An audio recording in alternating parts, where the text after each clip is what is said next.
Si le parece, por favor. Padre, en el nombre de Jesús queremos suplicar en esta noche que nos hables al corazón. Como siempre, que tu palabra sea un bálsamo para nuestras vidas y nos inspires en el nombre de Cristo Jesús. Amén. Amén. Jesús dijo en Juan capítulo 8 verso 36 que si el Hijo de Dios los libera, serán ustedes verdaderamente libres.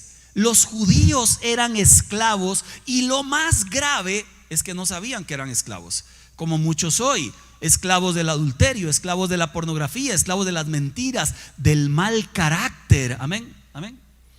Amén, amén, suéltalo ahora. Esclavos del doble ánimo, esclavos de la falsa identidad sexual, entre muchas otras. Jesús vino a traer luz al ser humano, pero dice la Biblia que el ser humano prefirió las tinieblas a la luz. Hoy vamos a comenzar con la serie Libres en Jesús. Todo este mes y hasta el otro vamos a hablar de alguna faceta de la libertad que da hoy. Y hoy vamos a hablar de libres de la ira de Dios. ¿Por qué un tema sobre la ira de Dios? Mejor hablemos del amor, que es más bonito. Porque el reino de Dios no se trata de sentir bonito.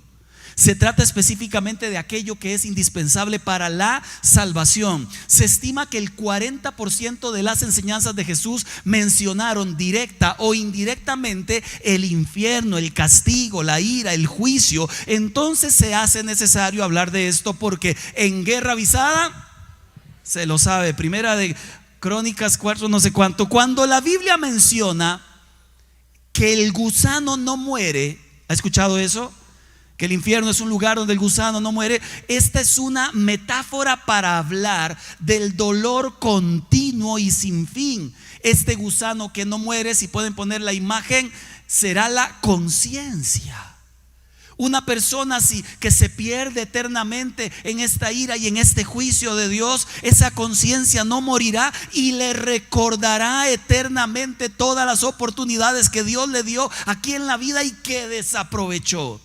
Eso es como cuando el hombre comienza a jugar de coqueto estando casado, pierde el matrimonio y el resto de su vida dice: ¿por qué hice lo que hice? Como la persona que se queja mucho del trabajo, luego lo despiden y dice: ¿para qué me quejaba? Ahí ganaba y tenía sustento para mi familia. Como la persona que la quitan de un ministerio y dice: es que me quitaron injustamente. No, era un rebelde. Hay gente de verdad que lamentablemente luego se queja por haber actuado mal. Y esto es lo que pasará en aquel tiempo. Esa conciencia le dirá: usted tuvo la oportunidad de hacerlo bien, pero la ignoró. 1000 veces se lo dirá, porque tendrás la eternidad para escuchar algo como eso. Espero que nosotros no lo escuchemos. Definamos un par de conceptos para sentar las bases de la enseñanza. El primer concepto es aflicción o sufrimiento. Es el primer concepto, aflicción. ¿A cuántos les gusta la aflicción? ¿Quién se levantó hoy diciendo: Padre, aflígeme, aflígeme, Señor? Ahora, ¿cuántos han pasado, están pasando, o en este año ya han pasado por algún sufrimiento, alguna aflicción? ¿Puede levantar su mano? No nos gusta, pero ahí está el sufrimiento y la aflicción, y está y estará.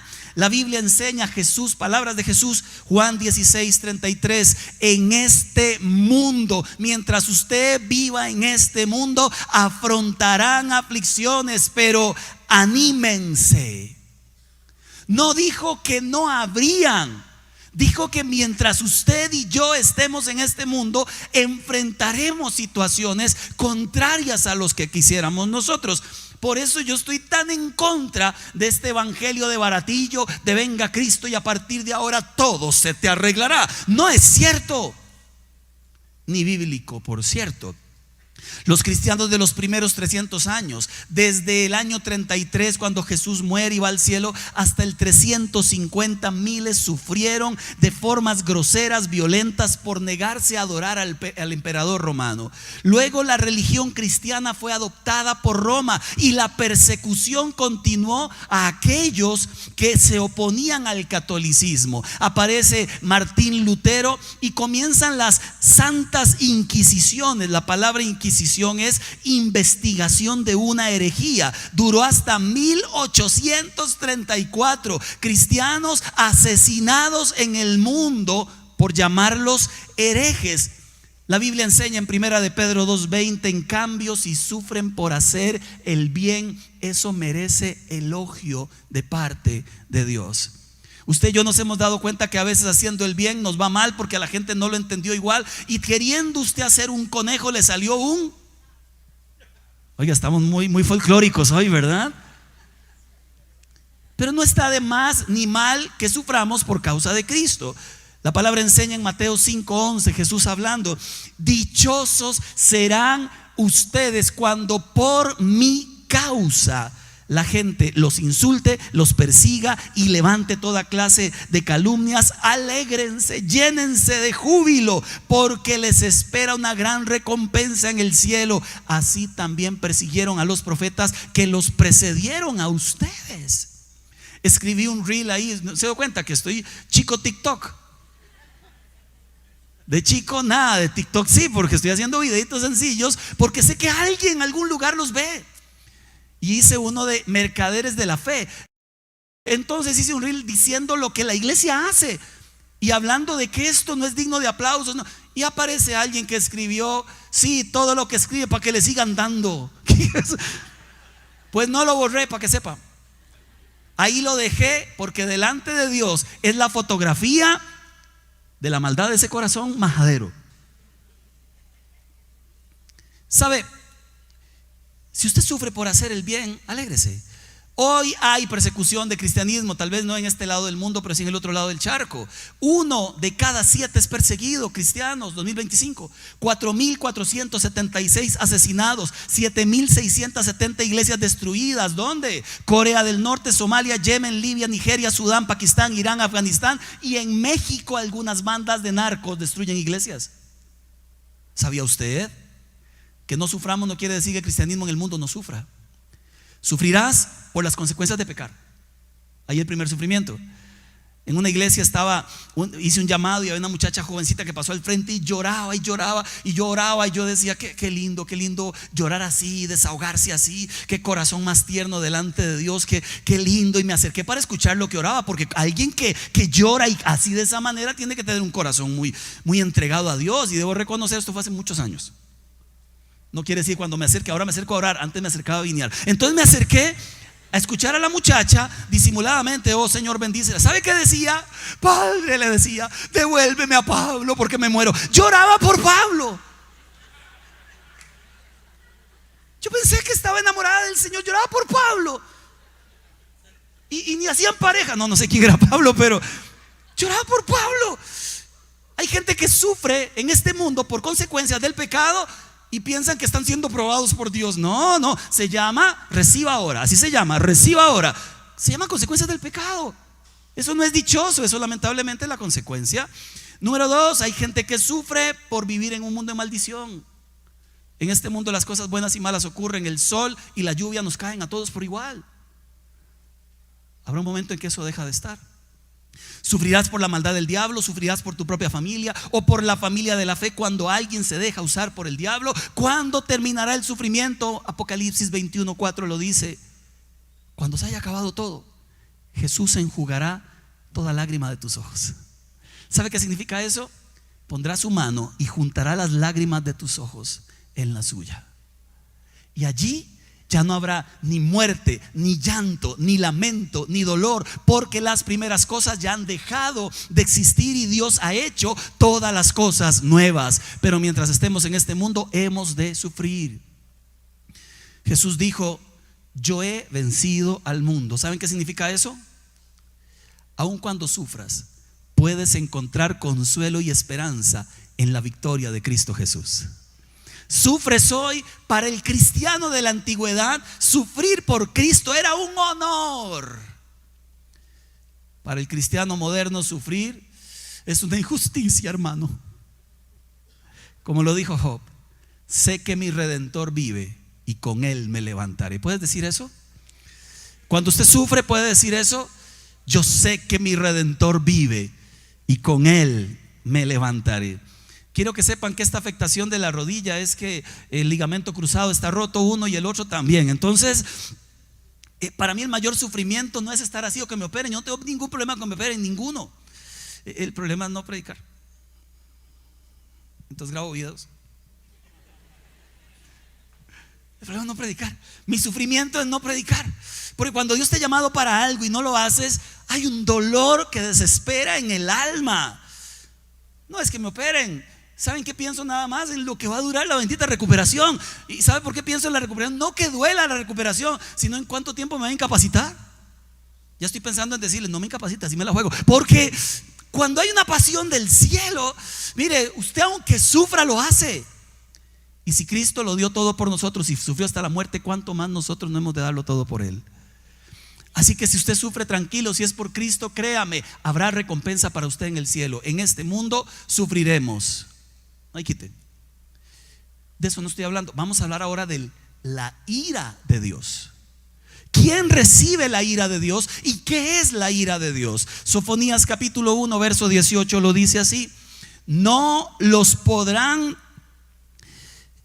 librar ni su plata ni su oro en el día de la ira del Señor. En el fuego de su celo será toda la tierra consumida. En un instante reducirá a la nada a todos los habitantes de la tierra. La ira de Dios se describe como una justa respuesta basada en la santidad de Dios en contra de la maldad y el pecado, mayormente contra la idolatría y contra la injusticia. La respuesta de Dios no es ni impulsiva ni arbitraria, sino que se basa en el justo juicio, porque como en CSI, Dios tiene el motivo, el arma homicida y el cuerpo. O sea, sabe todo lo que hemos hecho. Señor, no fui yo, en serio. Señor, mire que no lo hice con esa intención, cuando Dios conoce nuestras intenciones. Señor, no lo odio, no, pero ojalá se muera. Dios lo sabe. A veces de verdad creemos que a Él se le escapa algo en la vida, y lo sabe todo. En el juicio no hay cómo escondernos, estaremos desnudos delante de Él. Nuestras intenciones, las motivaciones, lo que hicimos en oculto, el mal que hicimos, lo mal que planeamos, todo saldrá ese día a la luz. Y eso es lo que Dios juzgará, justamente.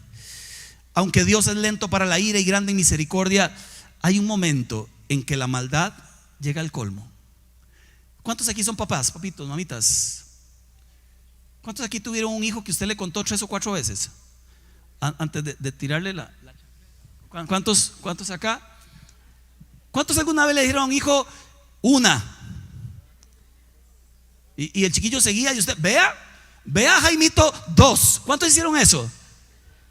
Y si el suyo es como el suyo, ¿cuántos después le dijeron 3 y no repito, ¿verdad? ¿Y cuántos llegaron hasta 5 o 6? ¿Sabe qué estaba pensando el chiquillo ahí? Estaba pensando, y mamá cosita, ¿verdad? A la 4ª o a la 5ª es en serio, las primeras 5 la puedo vacilar. Eso es lo que estaba pensando. Con Dios no se puede vacilar. El que juega con la gracia tiene que entender que esa es la peor desgracia que le puede pasar a su vida. Dios nos da esperanza porque es misericordioso, pero hay un momento en que la maldad llega al colmo, y lo que recibe de vuelta se llama ira de Dios. La palabra de Dios nos enseña esto en Génesis capítulo 5 versos 5, capítulo 6 versos 5 y 6. Al ver el Señor que la maldad del ser humano en la tierra era muy grande, ojo con la que se sigue, y que todos los pensamientos tendían siempre hacia el mal, se arrepintió de haber hecho al ser humano en la tierra y le dolió el corazón. Otra versión, la más exacta, dice: me pesa haber hecho al ser humano en la tierra. Me pesa. Tanta maldad puede albergar un corazón en esta vida. Tanta maldad. Cuando miramos a la sociedad, uno dice: Dios mío, ¿qué está pasando en esta sociedad? Que la maldad está llegando a un extremo. Ahora apareció, si usted lo vio, la transdiscapacidad. Esta chica de 21 años que se hizo ciega a la fuerza porque ella quería ser ciega y mutiló sus ojos. El hombre que se cree pantera, que se lo expliqué hace como 1 mes y medio, y ya están los seguidores panteritas. ¿Qué está pasando? Que a la locura llamamos normalidad. ¿Qué está ocurriendo? Que hemos perdido toda lógica y razón. Cuando la ira de Dios llegó a la humanidad, escuche bien, siempre su pueblo escogido fue protegido de su ira. Le voy a poner algunos ejemplos. Ese es uno muy clásico que usted ve ahí. En el diluvio salvó a Noé porque era justo, y todo lo demás se destruyó. Con la destrucción de Sodoma y Gomorra y su perversidad, el único rescatado fue Lot y sus 2 hijas. Cuando libró a su pueblo de Egipto, las plagas cayeron sobre Egipto. ¿Y a quién no tocaron? Al pueblo de Dios, porque en los dinteles de las puertas estaba la sangre que representaba para nosotros hoy la sangre de Cristo Jesús derramada en nuestros corazones. Y nosotros estamos convencidos que cuando venga la gran tribulación, hay unos dicen la vamos a pasar, otros dicen no la vamos a pasar. Independientemente, la ira de Dios no es para usted que es pueblo de Dios, es para el que ha rechazado a Jesús como Señor y Salvador. Y aunque tuviéramos que pasarla, quien ha tocado al ser humano es el diablo con sus demonios, pero la ira de Dios no lo tocará, como lo hará posiblemente como ocurrió en la antigüedad allá en Egipto. Romanos capítulo 2 verso 5. Mira este versículo, por favor. Pero ¿a quién le está hablando este versículo? Diga, a mí. Porque todos los versículos tienen que hablarnos de alguna manera a nosotros.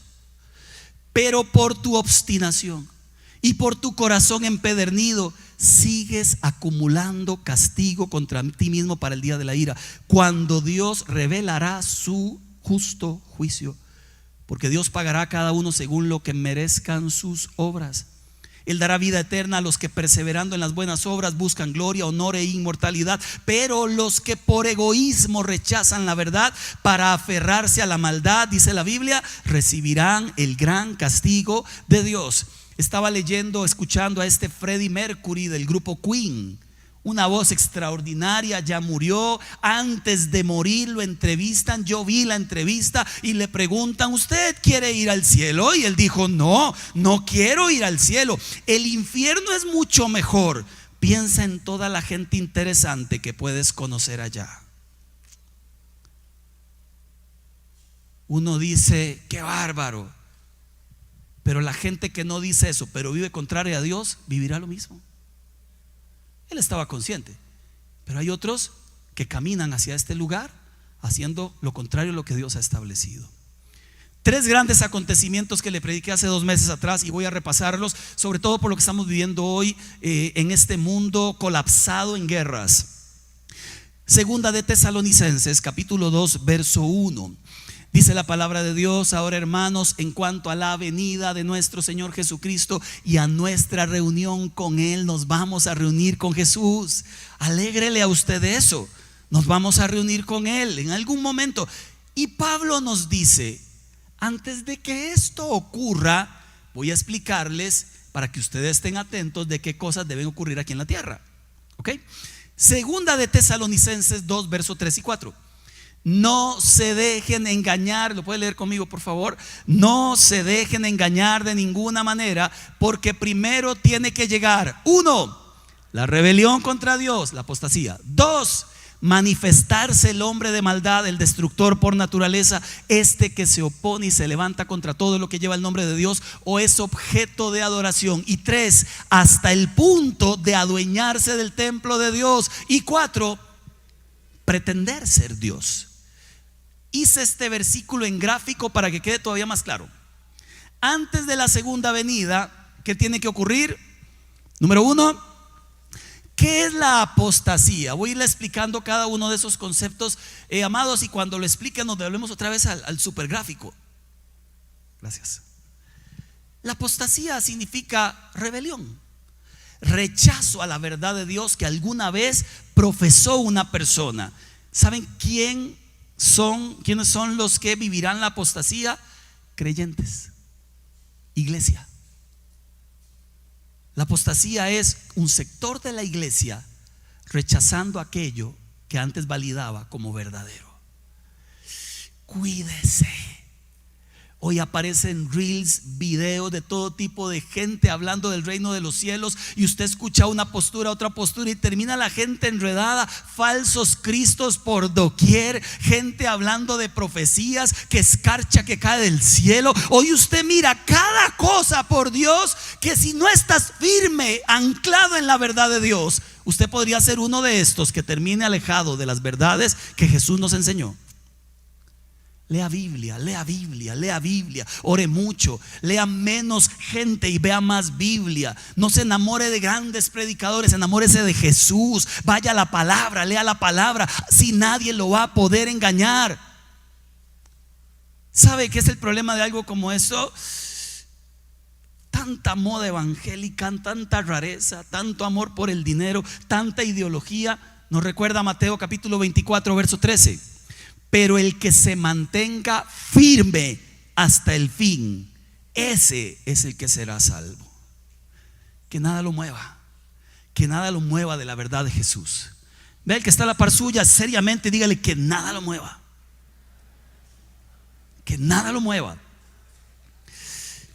La primera gran evidencia de que hasta las puertas Jesús es mucha gente de iglesia abandonando la iglesia y siguiendo un montón de cosas que no son del reino de los cielos. Número 2, aparece aquel personaje misterioso que se llama Anticristo, o por lo menos Pablo lo define como hombre de maldad, hombre de pecado, hijo de perdición, y una versión extraordinaria lo define así: el sin ley, al que no le importa la ley del Dios, el que es ley en sus propias decisiones, aquel que es Dios de su propia vida. Y es un espiritico que anda en la sociedad hoy. La gente no quiere a Dios, quieren ser ellos sus propios dioses, construirse al mejor estilo de sus deseos. Daniel capítulo 7 lo llama el cuerno pequeño. Apocalipsis capítulo 13 lo llama la bestia. Voy a leerle 2 versículos y luego le explico por qué quiero mencionar Daniel. Daniel capítulo 7 verso 23. La cuarta bestia es un cuarto reino que surgirá en este mundo. Los primeros eran Babilonia, luego Medo-Persa, luego Grecia, luego el Imperio Romano, y parece que al final de los tiempos surgirá este cuarto reino. Algunos dicen que seguro es el Imperio Romano resucitado otra vez, otros dicen que no necesariamente, pero lo cierto es que se habla de un personaje que será diferente a los otros reinos, que devorará toda la tierra, la aplastará, la pisoteará. Los 10 cuernos lo explica, son 10 reyes que saldrán de ese reino. Otro rey le sucederá distinto a los anteriores y derrocará 3. Hablará en contra del Altísimo, oprimirá a los santos, tratará de cambiar las festividades, las leyes. Los santos quedarán bajo su poder ¿durante cuánto tiempo? Muy bien, 3 años y medio. Y luego el reino es entregado a los santos. Esto se explica ya en Daniel, pero Daniel fue escrito allá 600 años antes de Cristo. Ahora hablemos de qué se explica en Apocalipsis, que fue escrito en el año 95 por ahí después de Cristo. Apocalipsis 13:5 es como una historia paralela. A la bestia se le permitió hablar con arrogancia y proferir blasfemias contra Dios, y se le confirió autoridad para actuar durante 42 meses, que son 3 años y medio o 1260 días. Abrió la boca para blasfemar contra Dios, para maldecir su nombre, su morada y a los que viven en el cielo. También se le permitió hacer guerra a los santos y vencerlos. Se le dio autoridad sobre toda raza, pueblo, lengua y nación. A la bestia la adoraron todos los habitantes de la tierra, aquellos cuyos nombres no han sido escritos en el libro de la vida. La Biblia es clara. Habrá un momento de gran tribulación, pero antes de que llegue la gran tribulación tiene que manifestarse el hombre de perdición, al que llaman Anticristo, que se opone, que es contrario y que parece que gobernará en esta tierra por un lapso de 3 años y medio. Miremos el gráfico, por favor, otra vez. El gráfico. Número 1, apostasía. Número 2, anticristo. Para que esto ocurra y que este anticristo sea adorado por el mundo, parece que necesita hacer un tratado de paz en un mundo en colapso de guerra. Por eso cuando uno mira este mundo en colapso de guerra, uno dice: estamos a las puertas del final. No sabemos, pero eso aparece en todos los periódicos. ¿Será apocalíptico? ¿Será el final? ¿Será este el último llamado? ¿Será esta la guerra que tanto se espera? El mundo sabe que eso va a ocurrir. Puede ser ahora, puede ser después, pero el mundo lo sabe. Junto con el tratado de paz, sí o sí tendría que construirse el tercer templo de Jerusalén. Fue destruido en el año 70. ¿Por qué le digo esto? Porque ese templo juega un papel fundamental en el final de la historia, si es que de verdad se ha de construir. La tercera cosa que ocurre es que a la mitad de la semana, que se cuentan 7 años, según la profecía que vamos a leer ahorita, a la mitad de la semana Él rompe la paz. Entonces entra muy bien, hace paz, permite que el templo se construya, el mundo entero maravillados con Él, y el falso profeta apoyándolo, un sistema religioso que le acompañará. Hasta ahí todo es extraordinario. A la mitad de la semana, 3 años y medio, Él se revela quién es y hace 2 cosas que son desastrosas para el reino de los cielos. Lo primero que hace, quisiera que lo leamos en Daniel 9:27, por favor. Durante una semana, se refiere a 7 años, ese gobernante hará un pacto con muchos, pero a media semana, se refiere a los 3 años y medio, pondrá fin a los sacrificios diarios y a las ofrendas. Sobre una de las salas del templo cometerá horribles sacrilegios hasta que le sobrevenga el desastroso fin que le ha sido decretado. Por favor, vaya siguiéndome. Número 1, lo que va a hacer es poner fin al sacrificio diario. Número 2, profanar el templo, que también se conoce como la abominación desoladora, o también tiene otro nombre por allí, que es el gran sacrilegio, que en el templo de Dios sienten algo que no es Dios. Estas 2 cosas han de ocurrir al final del tiempo, y para que ocurran se ocupa un templo. Pero quiero que sepa que esas 2 cosas ya han ocurrido en la historia de la humanidad. Yo quiero mostrarles el gráfico que se llama tipo de anticristo. Por favor, el gráfico que se llama tipo de anticristo. La profecía de Daniel 4:57 antes de Cristo, algunos dicen 4:55, otros que 4. Lo que importa es que la profecía de Daniel habla de que en los tiempos finales un personaje maquiavélico haría esas 2 cosas. Mire, año 168 antes de Cristo apareció un hombre llamado Antíoco Epífanes, que usted habrá escuchado alguna vez. Este hombre pertenecía al imperio seleucida, y en el año 168 antes de Cristo atacó y conquistó Jerusalén. ¿Qué fue lo primero que hizo? Detener el sacrificio diario.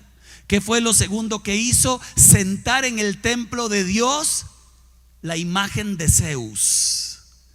Y además sacrificó un cerdo en el altar de Dios. A eso se le llama abominación, sacrilegio, profanación.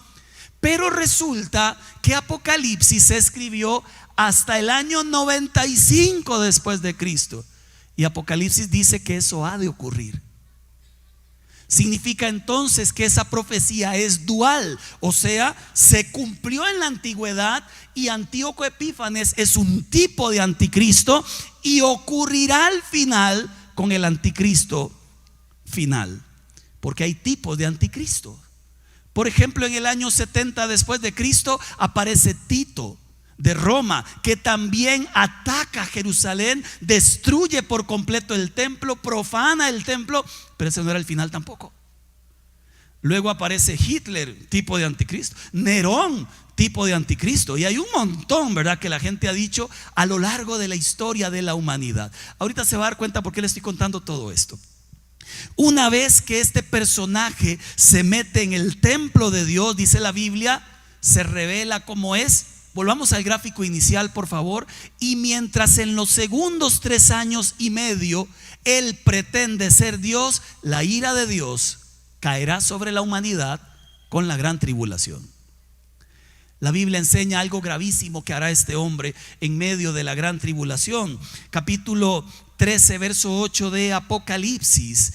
A la bestia lo adoraron todos los habitantes de la tierra, aquellos cuyos nombres no habían sido escritos, y nadie podía comprar ni beber, recuerda, ni transar, ni hacer negocios, nada si no tenía la marca en la mano o en la frente. Todos hemos escuchado la historia, hemos hablado aquí de cuál podría ser esa marca en algún momento de la historia pasada. Ahora sí, vamos al punto y la razón del por qué le estoy enseñando todo esto.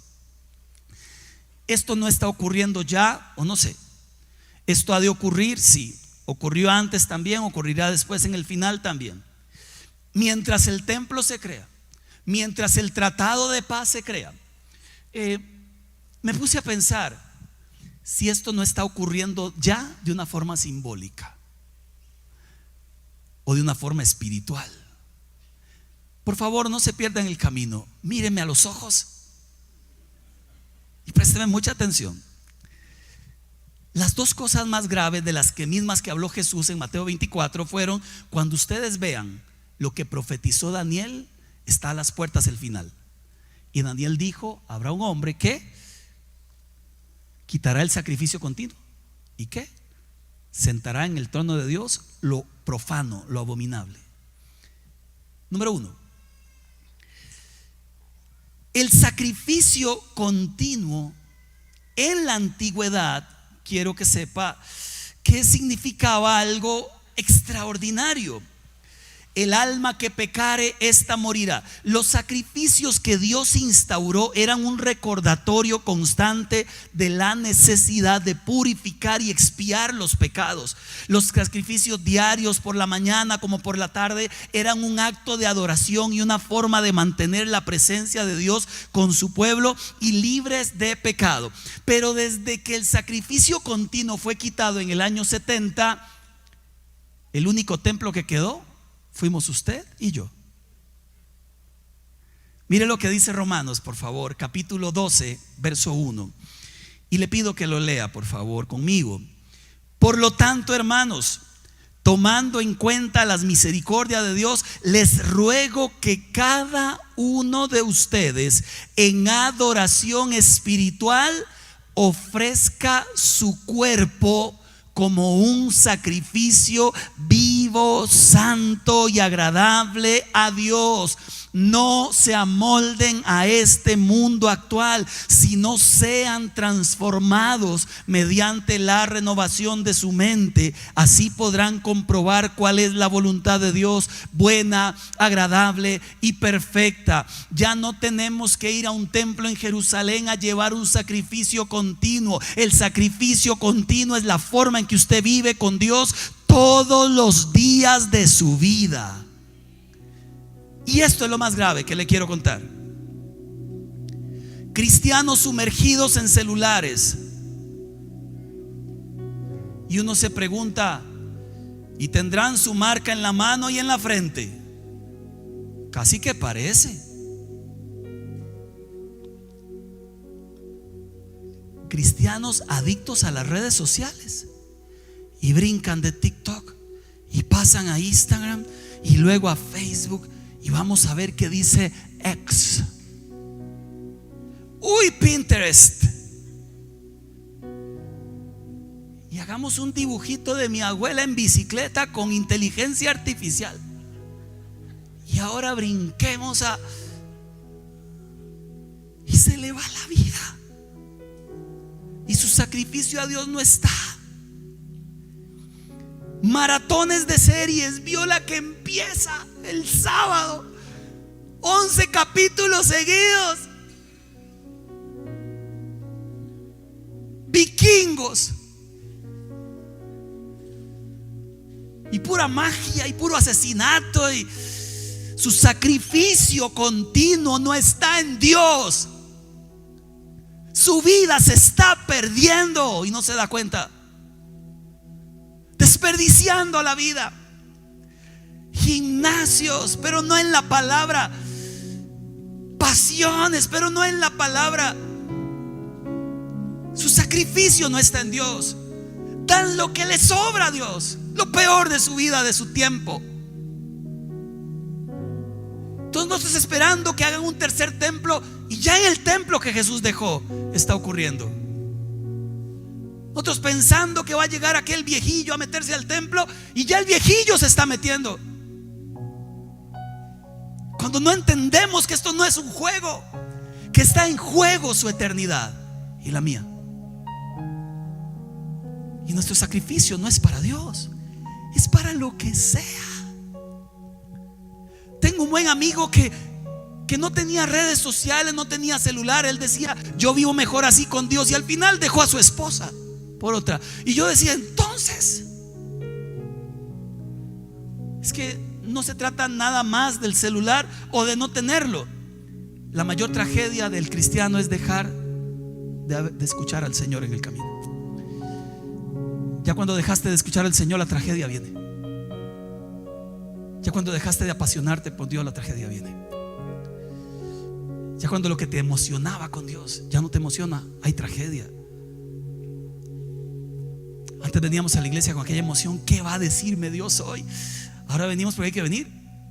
Antes la gente cantaba y lloraba cuando cantaba. Ahora la gente hasta hay que decirle: hermano, cante, levante las manos, mire, por lo menos un brinco, haga una mueca, porque parece que nos dormimos en el camino. Y por ahí algunos predicadores exagerados: hermano, no sienta cuando alabe porque es pecado. Y entonces, ¿para qué Dios nos puso el sentir? ¿Qué hombres más camotes esos? Están predicando cosas tan raras. Yo siento, yo quiero sentir a Dios, y no es pecado sentir. Para eso nos puso los sentimientos. Y se vale emocionarse, y se vale llorar, y se vale gritar, y se vale cantar. Pero perdimos la pasión. La iglesia está perdiendo la pasión, pero sí que tiene pasión por otras cosas. Cristianos que pagan un montón para ir a ver a esta señora que aúlla. ¿Qué pasa, por Dios? Pero nunca haría un esfuerzo por el reino de los cielos. Su sacrificio no es a Dios, es a lo que sea.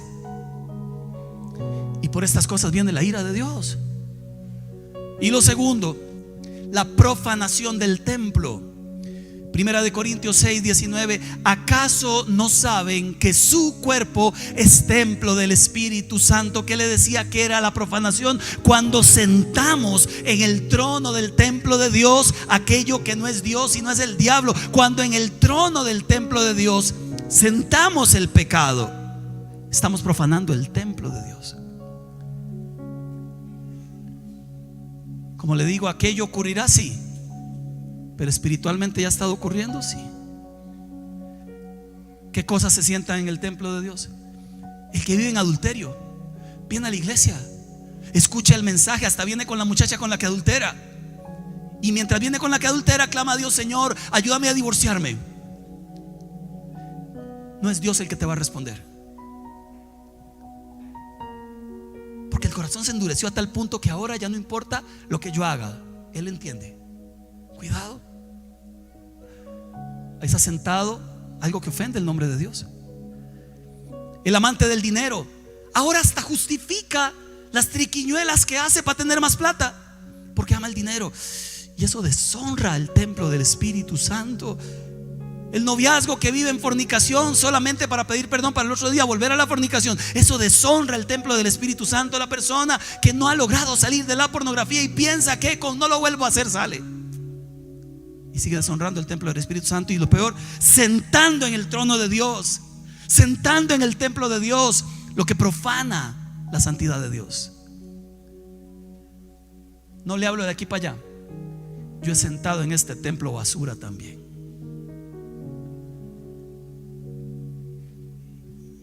Y la idea está en que en algún momento tenemos que decir: ya es suficiente. El templo de Dios es santo, y lo único que debe sentarse ahí es el Espíritu de Dios y nuestra adoración al Rey. Nada más. El que miente, quien va a la iglesia a ver qué pesca, ya ni rojo se pone. Quien vive resentido por años, de verdad, ¿cree que Dios no lo sabe? Que usted tenía que perdonar hace mucho tiempo atrás.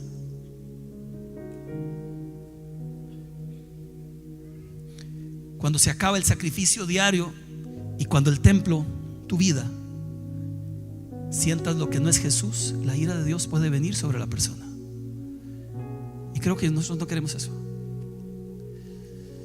Pablo nos dice, Colosenses capítulo 3 verso 5, nos toca a nosotros: hagan morir. Nos toca a nosotros. Hagan lo que sea para que eso muera. No alimenten más ese zaguatillo. Hagan morir todo lo que es propio de la naturaleza terrenal: inmoralidad, impureza, bajas pasiones, malos deseos, avaricia. Todo eso es idolatría. Háganlo morir, porque por estas cosas viene el castigo de Dios. Tómalo en serio. Y el ángel en Apocalipsis, el que le habla a Juan, lo dice más severo. Apocalipsis 20:11, 22:11. Deja que el malo siga siendo el mal y que el vil siga envileciéndose. Deja que el justo siga practicando la justicia y que el santo siga santificándose. ¿Sabe lo que dice el ángel a Juan? Que el que está en pecado siga pecando, pero el que es santo, santifíquese más. Ya cada uno toma un camino. Cuando llegamos a un versículo como eso, si a una declaración como esa, solo nos quedan dos cosas: o ignorar la voz de Dios, o caer de rodillas y decir: Señor, como en inglés dirían, enough is enough. Suficiente. Voy a hacer las cosas bien. Tengo que hacer las cosas bien. La mayor prueba del poder de Dios no son los moveres espirituales modernos, no es caerse y levantarse para que usted reciba más, no es hablar muchas lenguas, aunque bueno el que habla lenguas, no es decir muchas profecías de que serás prosperado. La mayor prueba del poder de Dios es cuando alguien que andaba en pecado escucha la voz de Dios, reacciona, se arrepiente, cambia de rumbo por la gracia del Señor y ahora vive para el Señor. Es una prueba del amor de Dios, del poder de Dios. Cuando uno que iba camino a recibir la ira ahora recibe gracia, perdón, misericordia. Cuando escuchas esa voz y cambias, ahí llegó el poder de Dios. Eso le ocurrió a Pedro, que dejándolo todo le siguió. Eso le ocurrió a la mujer de la que habían salido 7 demonios. Eso le ocurrió a la samaritana que abandonó su amor por las relaciones de pareja y siguió a Jesús. Eso le ocurrió a la mujer sorprendida en adulterio, nunca más siguió en su pecado. Eso le ocurrió a Saulo, perseguía a cristianos, ahora es perseguido por ser cristiano. Eso le ocurrió al endemoniado gadareno, ¿lo recuerda? Una vez que fue libre, cayó de rodillas y le dijo: quiero seguirte, Señor. Esto le ocurrió al gran Nicodemo, líder religioso, que lo que tenía era religión, pero no conocía a Jesús y tuvo que nacer de nuevo. Ese es el poder de Dios. Esto le ocurrió a la mujer que tenía mala reputación. Así es conocida en la Biblia, como aquella que tenía mala reputación,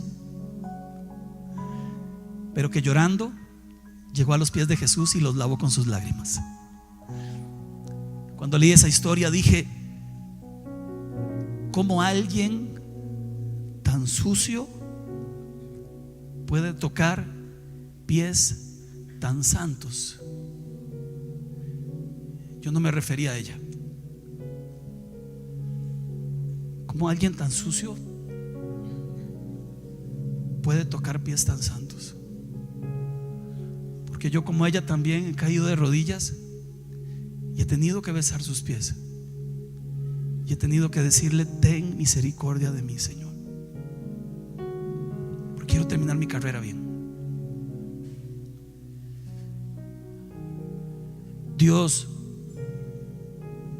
no tiene su ira contra la iglesia, es contra el que desprecia su amor, contra el que desprecia su gracia, contra el que desprecia a Jesús. Por ellos hay que orar. Hay que orar por aquellos en Israel que desprecian a Jesús y por aquellos en Gaza que desprecian a Jesús. Hay que orar por el mundo y por nosotros, para que de una vez por todas tomemos en serio esto que el Señor llama el reino de los cielos. Le pido que se ponga de pie, por favor.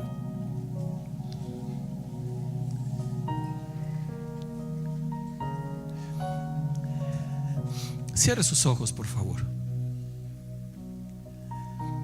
Señor, bajo este techo habemos gente que ha sufrido, gente que sufre hoy, a veces por los pecados, a veces por ti, Jesús, a veces por vivir, y sobre todo habemos gente que nos cuesta el evangelio, las tentaciones, los malos deseos, la incitación a hacer el mal, a veces está ahí.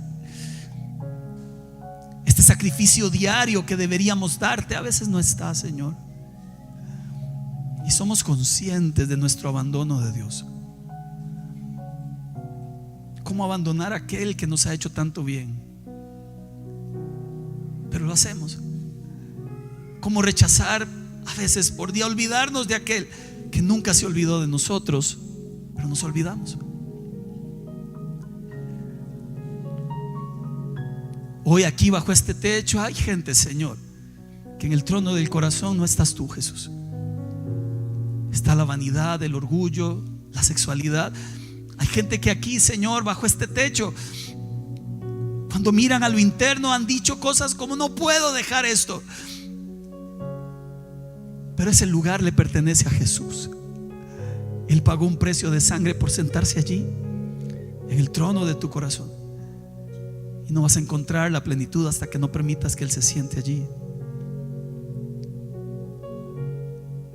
Si usted es de los afligidos, si usted es de los que ha menguado en su relación con Dios, si usted es de aquellos que todavía tiene un pecado de esos que no ha soltado, ahí donde estás, levanta tu mano en alto y dile a Dios: yo recibo hoy tu palabra. Yo recibo hoy tu palabra, Señor. Hoy lo afirmo, eso que dices tiene que ver conmigo. Hoy, como aquella mujer, Señor, de mala fama, me tiro a tus pies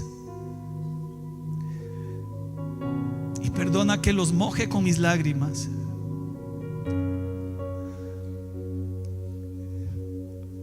Perdona que, siendo tú tan santo, Señor, me permitas a mí, tan pecador, estar a tus pies. Porque no hay nada en este mundo que sea capaz de acercarme a tus pies si no es el amor de Jesús. Usted que levantó su mano, venga aquí al frente, vamos a orar juntos. Hoy valientemente usted va a dar ese paso que por años ha querido dar. Y no se quede allá atrás sabiendo que es con usted.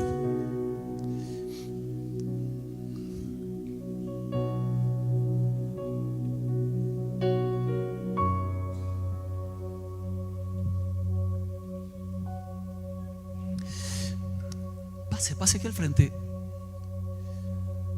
porque hoy es un día de decisiones de importancia en la vida. Padre, en el nombre de Jesús, le invito a que levante sus manos al cielo. Me despojo de mi orgullo, me despojo de mi vanidad. Si hace mucho tiempo te venía diciendo: háblame, Señor, hoy lo has hecho. Si hace tanto tiempo venía diciéndote: ¿por qué no te escucho? Hoy me has hablado y hoy te he escuchado. Tú sabes que sufro a veces por mis malas decisiones y a veces por seguirte. Tú sabes que mi sacrificio diario a veces está en otras cosas, no en ti. Y que lo justifico. Y sabes lo que mi corazón sostiene en el centro. Hoy no lo quiero más, te quiero a ti ahí, Señor. Te quiero a ti ahí, Señor amado. Te quiero a ti ahí, Señor. Y hoy caigo a tus pies reconociendo mi suciedad, mi impureza, y suplicándote, Señor, purifícame. Purifica mi corazón, purifica mi alma.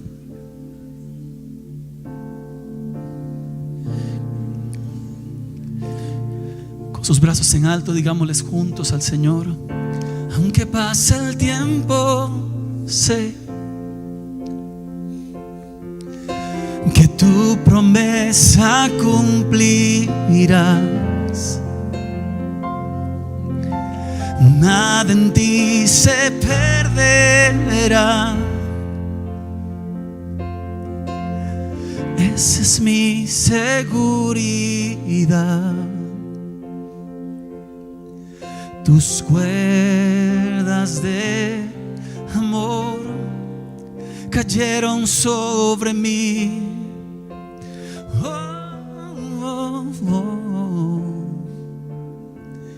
Tus cuerdas de amor cayeron sobre mí. Es tu amor que me sostiene, el que me levanta, el que me da paz, me da seguridad. Es tu amor que me sostiene, el que me levanta, el que me da paz, me da seguridad. Y de lo que vendrá, tú tienes el control. nunca pierdes el control.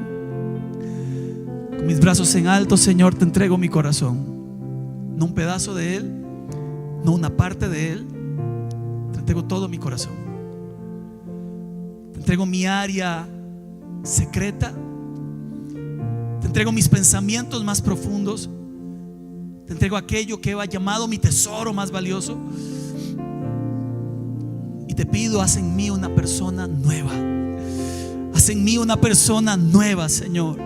Quiero adorarte todos los días de mi vida como un sacrificio vivo delante de ti, y quitar del trono de mi corazón lo que te ofende. Solo tú tienes que verte allí en gloria, en majestad. Solo tú tienes que verte allí en poder, en justicia, Señor. Tú eres mi Dios. Tú eres mi sombra, mi mano derecha. Tú eres mi fuerza, mi estandarte y mi bandera, mi escudo y mi fortaleza. Tú eres la razón de mi vida, Señor. Y a tus pies lloro, porque Jesús y su sangre hoy te cubren la multitud de errores y pecados. Porque la sangre del Cordero de Dios cubre tu corazón. Dice Isaías: dichoso aquel a quien Dios no le toma en cuenta su pecado. Y eres llamado dichoso de Dios.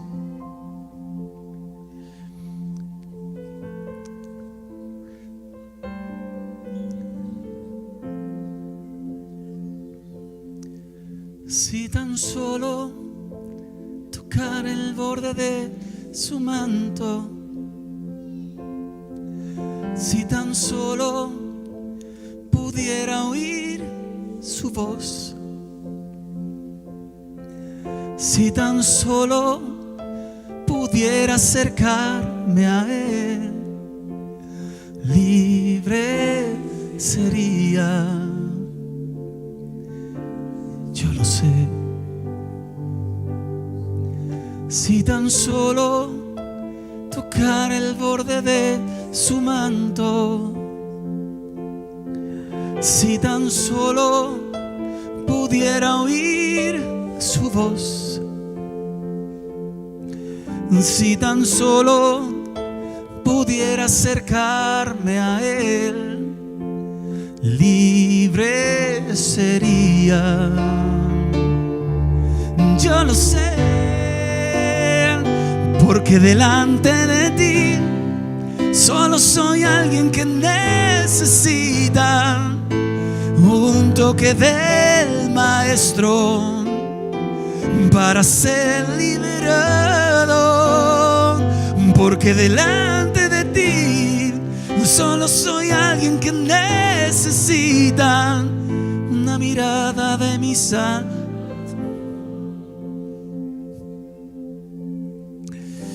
Padre, oramos por tu pueblo, por tus hijos, oramos por todos nosotros, suplicando que tu presencia nos lleve de gloria en gloria, de triunfo en triunfo, que tu gracia inmerecida nos haga ver un nuevo horizonte, nos haga ver, Señor, un nuevo despertar, un nuevo amanecer en nuestras vidas. Oramos dándote a ti toda la gloria, toda la honra, en el nombre de Cristo Jesús. Amén. Amén.